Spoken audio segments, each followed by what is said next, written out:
Fala galera, beleza? Aqui é o Isaac do Fazendo Física e hoje, galera, estamos aí respondendo o PAS 2 de 2012. Então, trouxe aí mais duas questões, as duas últimas, na verdade, dessa provinha bonitinha, beleza? Então, sem delongas, bora prosseguir aí. PAS 2 de 2012, caderno transitor. Então, ele dá um gráfico de pressão por temperatura de um círculo fechado para a gente, beleza? E um texto. O motor de Stirling é constituído de duas câmeras que proporcionam temperaturas diferentes para o resfriamento alternado de determinado gás. Esse resfriamento alternado provoca expansão e contração cíclicas, que movimentam o embolo ligado a um eixo comum. Um gráfico acima ilustra o diagrama pressão versus volume das etapas de um ciclo de Stirling ideal. Nesse gráfico, a etapa 1 ocorre expansão isotérmica. Na etapa 2, arrefecimento isovolumétrico. Na etapa 3, compressão isotérmica. E na etapa 4, aquecimento isovolumétrico. Com base nas informações, julgue o item 104 e assinale a pressão correta no item 105, que é do tipo C. Beleza, galera? Então, bora para as questões aí. Questão 104. Sabendo que o motor ideal de Stirling tem o mesmo rendimento que uma máquina de Carnot, conclui-se que o motor ideal de Stirling, que opera entre as temperaturas de 250 Celsius, fonte quente, e 225 Celsius, fonte fria, tem rendimento de 75%? Bora ver se isso é verdade. Galera, ele fala que o círculo de Stirling tem o mesmo rendimento que a máquina de Carnot. E como a gente calcula o rendimento da máquina de Carnot? Bem simples. Rendimento é igual a 1 menos temperatura fria sobre temperatura quente. Qual a nossa temperatura quente? 250 Celsius. E a nossa temperatura fria?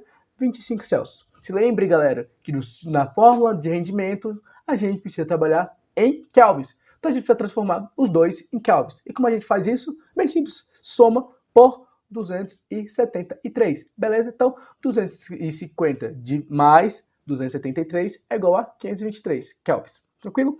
25 mais 273 é igual a 318 kelvins. Beleza? Agora substitui na fórmula. A gente vai ter o quê? 1 é igual a menos 318 sobre 525, 523, desculpa. 318 dividido por 523 é a mesma coisa que 0,608. Então bora colocar aqui 1 menos 0,608 e isso vai dar o quê? 0,392. A gente precisa trabalhar em porcentagem, porque a questão dá o rendimento para a gente em porcentagem, portanto, a gente precisa multiplicar por 100. Multiplicando por 100, é só pular a vírgula duas casas para a direita, a gente vai ter o quê? 39,2%. Que a questão fala que o rendimento é de 75%. Errado. A gente achou 39,2% e 39,2% é a nossa resposta, tranquilo? Portanto, a gente pode dizer que a questão está errada. Beleza, galera? Agora, bora para a nossa última questãozinha. 105.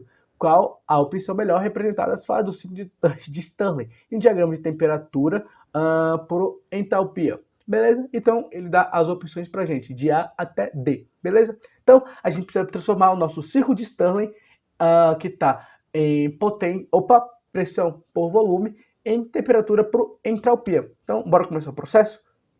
Então, trouxe aqui o nosso círculo de Stirling e a gente precisa colocar ele em um gráfico de temperatura por entalpia, beleza? Então, primeiramente, eu vou trazer o nosso gráfico aqui da entalpia, que a variação da entalpia é igual à variação de calor, ou só calor, dividido por temperatura.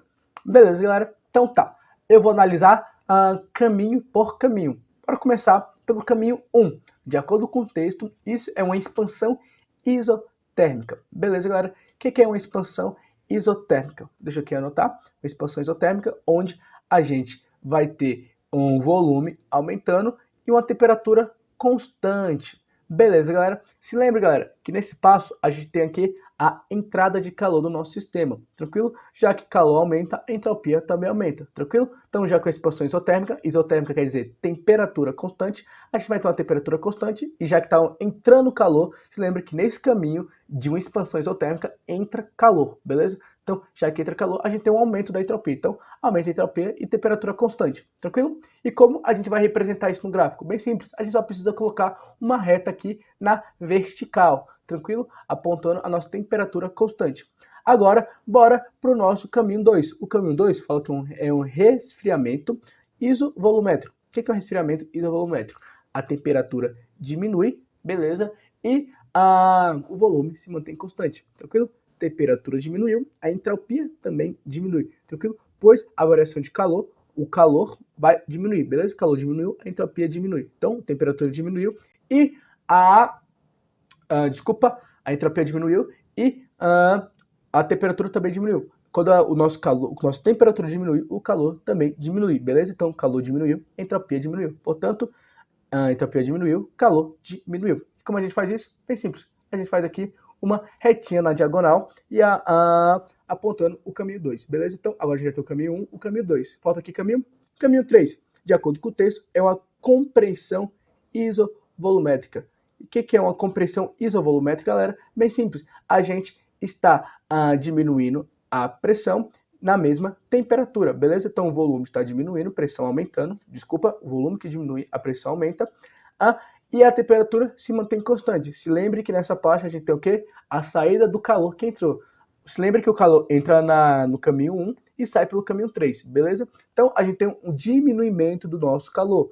Já que o calor está diminuindo, portanto, a entropia também diminui. Se lembre que a temperatura se mantém constante, tranquilo? Temperatura constante. Então, calor diminuiu, entropia também diminuiu. Tranquilo? Então, diminui a temperatura, entropia diminuiu e o calor continuou constante. Tranquilo? E como a gente representa isso no gráfico? Bem simples. A gente coloca uma reta na vertical e aponta o caminho 3. Tranquilo? Se lembrando que a gente precisa diminuir a entropia e a temperatura. Agora, bora para o nosso último caminho, que é o caminho 4, que é o aquecimento isovolumétrico, beleza? Então quer dizer que a gente está aumentando a nossa temperatura, tranquilo? A temperatura aumentou. Quando a nossa temperatura aumenta, a variação de calor também aumenta, galera. Então, aumentando a variação de calor, portanto, a entropia aumenta. Então, aumenta a entropia e aumenta o calor, beleza? Já que é um aquecimento, quer dizer que o aquecimento é aumento de temperatura, aumentou a temperatura, aumenta o calor é proporcional à entropia, portanto, aumenta a nossa entropia, beleza? Então, a gente só coloca a setinha aqui nessa posição de aumento da entropia.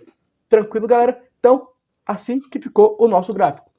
Então, passando aqui para o lado, bora ver qual é a melhor opção. Agora perceba, galera, que a melhor opção que representa o nosso gráfico é a opçãozinha B.